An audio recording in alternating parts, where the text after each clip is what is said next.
Hello everyone.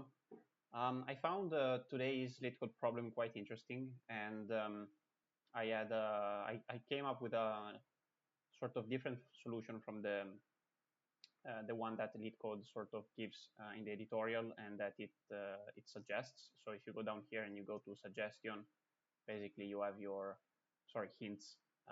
This is basically the solution. So I came up with a little bit of a different one, and I wanted to share with you. So let's read the problem. The problem states that we have two vectors, row sum and col sum. And row sum is the sum by rows of our matrix, and col sum is the sum by column of our matrix. And we have to output any matrix that satisfies this condition. So for example, this one, as you can see, satisfies these conditions here. So this is a valid matrix. And we can output any one of those. So let's copy for a second this example here in our board. So basically what we can do is we can initialize our answer matrix like this.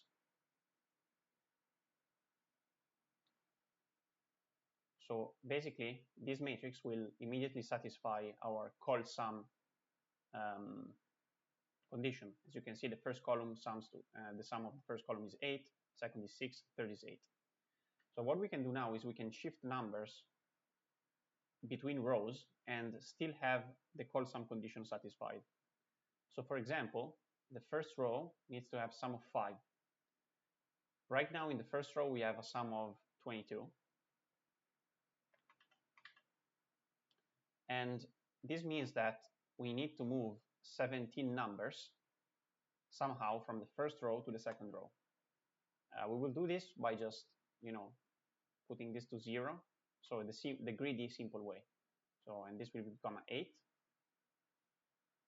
0, 6.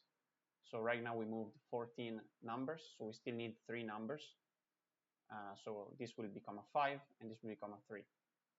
So if we copy our matrix, so our result matrix will be like this: 5, 8, 6, 3, and 0, 0, 0. This will be our result matrix. And we can do this again. For example, here the sum is 8 plus 3, 11, so it's 17. So we want the second row to have sum of 7. So we need to move 10 numbers, right? 7, we have 17, yeah. So, and as you can see, 10 here is exactly the sum of the last row. So it's fine, basically. What we're doing is right. So we will do the same thing. So this will become a 0, 8.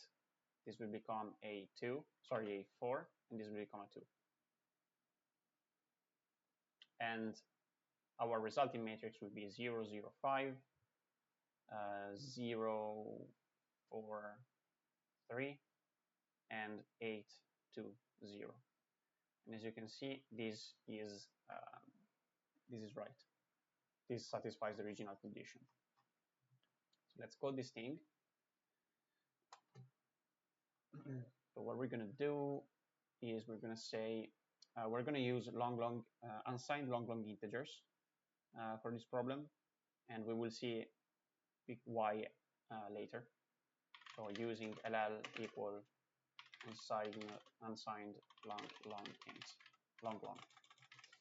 We'll say m is row sum dot size and lln is col sum dot size.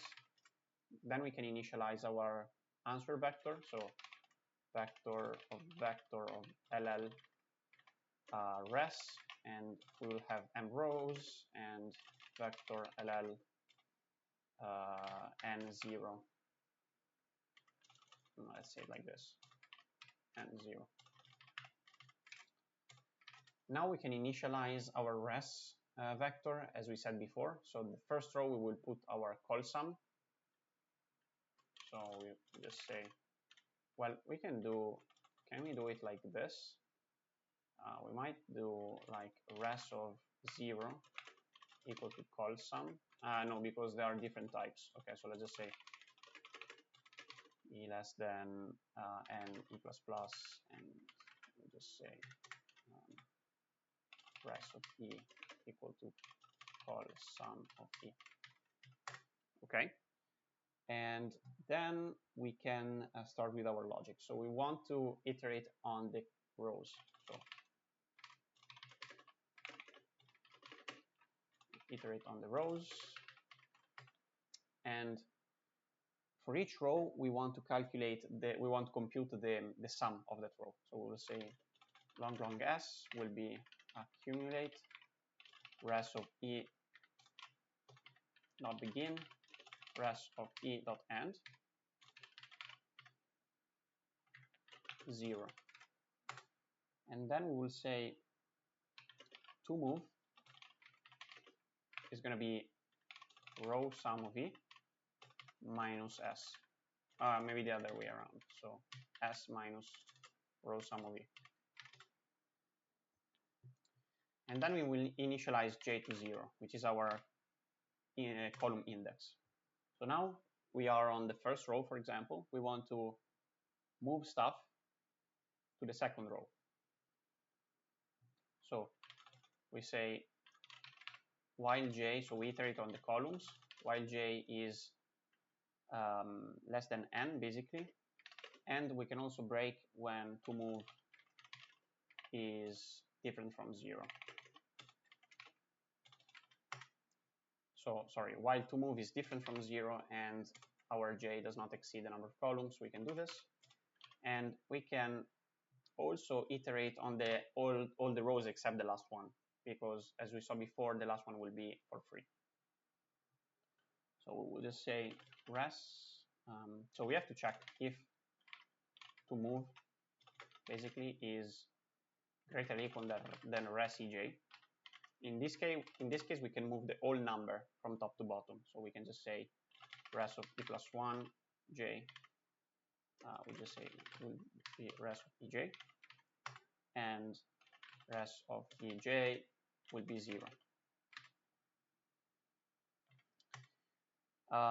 Otherwise, we basically move just the residual. So res of e plus 1 j will be to move,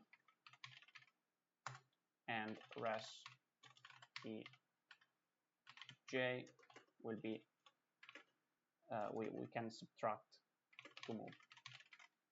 And now we will just update to move. So we just say to move minus equal res of e plus 1 j and j plus plus. So this is our main logic. Now, after this, we end up with a matrix that contains long ints, but we want to return integers. So unfortunately, we need to create a copy of the matrix.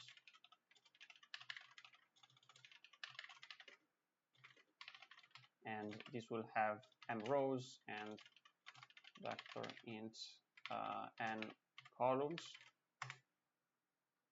And then we just copy stuff. Like you can copy this in a shorter way, or maybe you can do some sort of casting, which I don't know about. But I mean, we don't have any space problem for this question, so it's not really a problem.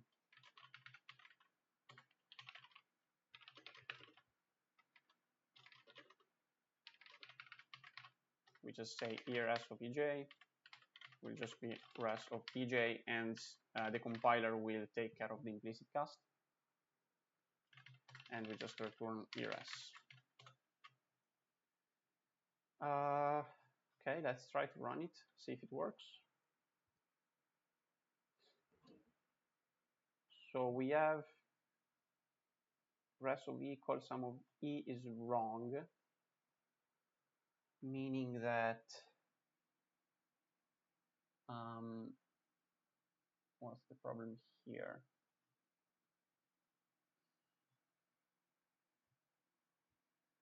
Yeah, it's because it's actually res of 0e because we are on first row. Okay, so this is accepted. Let's try to submit.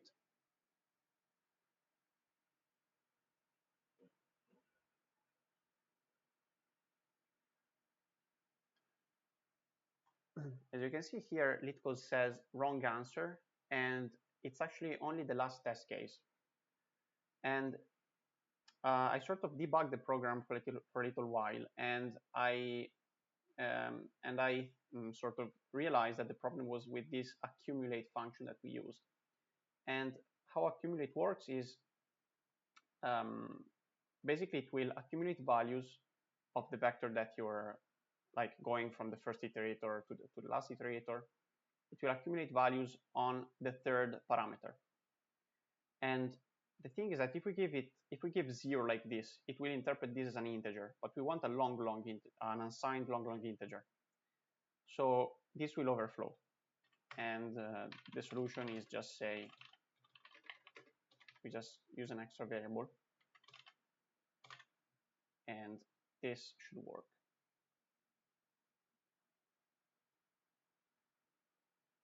As you can see, it's not the fastest solution, but I think it's still nice. See you next time, guys.